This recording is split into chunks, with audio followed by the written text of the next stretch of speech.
इन 20 करोड़ मुसलमानों में मस्जिदों में नमाज का परसेंट अगर जोड़ो तो सिर्फ 2%, जुमे में 5% हो जाता है, रमजान में थोड़ा सा और बढ़ जाता है, क्योंकि मौसम आता है।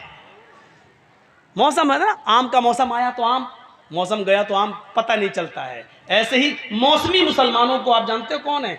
जो रमजान के मौसम में नमाज पढ़ते हैं, मौसम गया तो आम और फ्रूट की तरह ये भी बेचारे मस्जिदों से गायब हो जाते हैं। कभी मुहासिबा करा, गुस्सा आ रहा ना, आना चाहिए।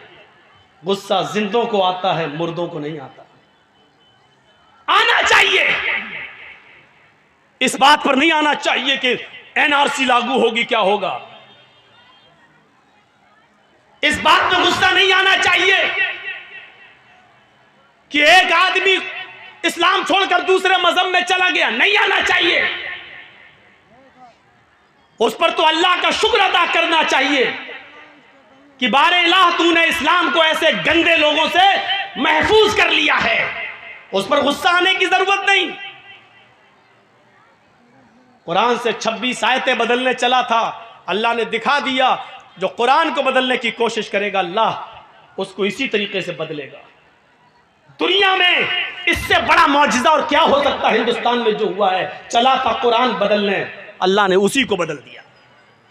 ले, यह है तेरा अंजाम। तो इस पर गुस्सा नहीं आना चाहिए। मैं तो उस अल्लाह का शुक्र अदा करता हूं कि बारे इलाह बहुत अच्छा हुआ है, बहुत अच्छा हुआ है।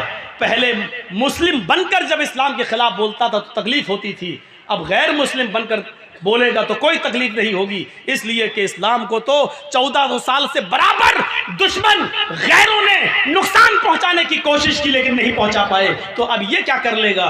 न 3 में न 13 में क्या कर लेगा? कोई हैसियत नहीं है। गुस्सा इस बात पर नहीं आना चाहिए, गुस्सा इस बात पर आना चाहिए कि आपने हिसाब क्या लिया है, हिसाब क्या दिया है। हिसाब जिंदों से लिया जाता है, मुर्दों से नहीं। आप मदरसे का कमेटी है, हिसाब लीजिए। हम जो चंदा देते हैं बताइए कहां खर्च करते हो, कहां लगाते हो, बच्चों पर कितना खर्च होता है, ये हिसाब लेने की जिम्मेदारी आप देते हैं तो आप लीजिए इसका हिसाब। मदरसे वालों को हिसाब देने में शिकायत नहीं होनी चाहिए। तुम कौन होते हो हिसाब लेने वाले? हजरत उमर फारूक जब अमीरुल मोमिनीन बनाए गए और मिंबर पे खड़े होकर खुतबा देने लगे, जैसे उन्होंने अल्हम्दुलिल्लाह कहा, एक नौजवान मजमे में खड़ा हो गया, कहने लगा उमर खुतबा नहीं देने दूंगा। कहा क्यों?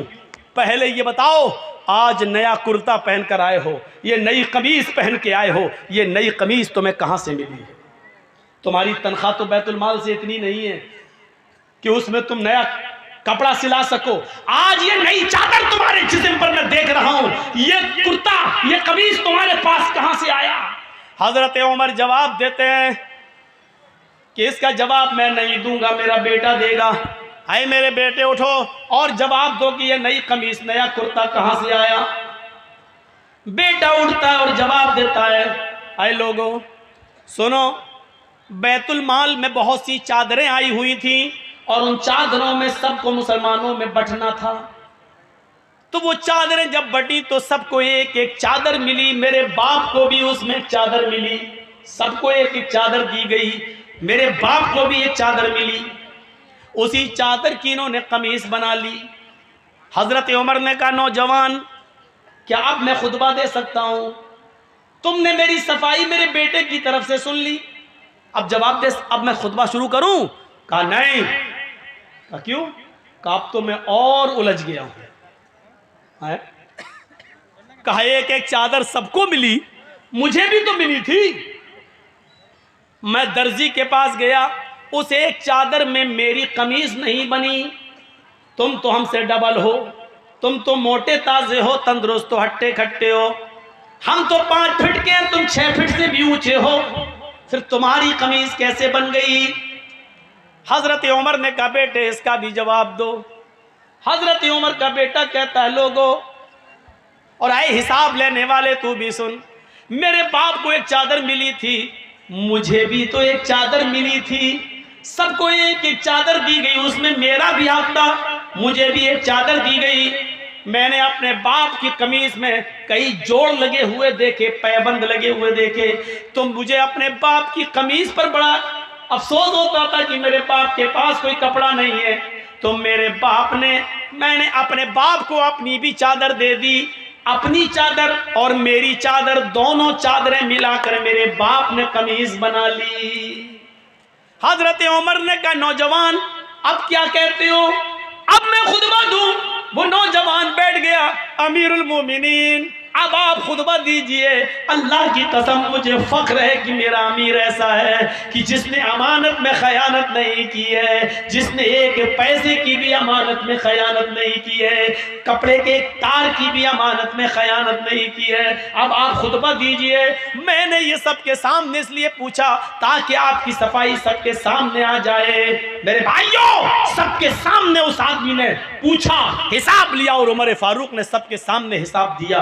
हिसाब जिंदों से लिया जाता है, मुर्दों से नहीं। मुर्दे तो मर गए, वो अपने कर्म जो किया है उसके हक वो भुगते। अच्छा किया तो अच्छा, बुरा किया तो बुरा, लेकिन जिंदों से हिसाब लिया जाता है। आप जिंदा कौम हैं, मुहासिबा करिए। मुहासिबा 20 करोड़ मैंने कम बताए। इस भारत में मुसलमान है 30 करोड़ से ज्यादा, मदरसे हैं 4 लाख से ज्यादा, उलमा है 50 लाख से ज्यादा।